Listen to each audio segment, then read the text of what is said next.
இன்னைக்கு உள்ள social media பூரா, குறிப்பா பேஸ்புக், இன்ஸ்டா, ட்விட்டர், வாட்ஸ்அப், அல்லாஹ் அக்பர், எதையாவது செஞ்சு நிறைய பேர் பாராட்டணும். இந்த பாராட்டு பசி, புகழின் தாகம், மீடியாவினுடைய பிளாஷுக்கு ஏங்குகிற மனோபாவம் இது எப்படி இவ்வளவு அதிகமாச்சுன்னு தெரியல. சாகசம் செய்கிறார்கள், ஆபாசம் பேசுகிறார்கள், கெட்டதை பகிர்கிறார்கள், அத்துமீறல் அத்தனையும் செய்கிறார்கள். எல்லாம் ஒரு விஷயத்துக்காகத்தான். என்னன்னா, நிறைய பேர் லைக் பண்ணணும், நிறைய பேர் ஃபாலோ பண்ணணும், நிறைய பேர் ஆகா சூப்பர்னு பாராட்டணும். இந்த பிரபல விருப்பமும் புகழ் விரும்புதலும் இது எந்த அடிப்படையிலானதுன்னு தெரியல. இது ஒரு விதமான மனநோய்னு சொல்லணும். ஊடகங்கள், குறிப்பாக தொலைக்காட்சிகள், அந்த டிஆர்பி ரேட்டை கூட்டுறதுக்காக வேண்டி பயங்கரமா ஒரு சின்ன விஷயத்தை ஊதி பெரிதாக்குகிற ஊடகங்களை போல அவன் டிஆர்பிக்கு செய்கிறான். சோசியல் மீடியாக்கள் இவர்கள் லைக்குகளுக்காக செய்கிறார்கள்.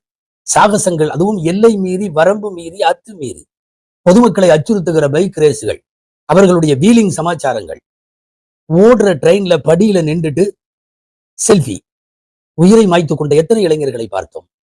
இவர் அப்படி ஒரு பதிவை எடுத்து போட்டு அதுல லைக் வாங்கணும், அதுல பாராட்டு வாங்கணும். ரயிலுடைய படிக்கட்டில பயணம் செய்கிறான், பஸ்ஸினுடைய டாப்ல பயணம் செய்கிறான், வாகனங்களில் அத்துமீறிய சாகசங்களை எல்லாம் வரம்பு மீறி காட்டுகிறான், நடுக்கடலில போய் செல்ஃபி எடுக்கிறான், மதில் சுவரில நின்று செல்ஃபி எடுக்கிறான், விழுந்து செத்து போய் வாழ்க்கையை முடித்துக் கொண்டவர்களை பார்க்கிறோம். ரீல்ஸுகள் எடுக்கிறேன் என்ற பெயரால இறங்கி லைக்குகள் வரும் என்று இறங்கி ஒட்டுமொத்தமாக வாழ்வை நாசமாக்குகிற இளைஞர் சமூகத்தை பார்க்கிறோம்.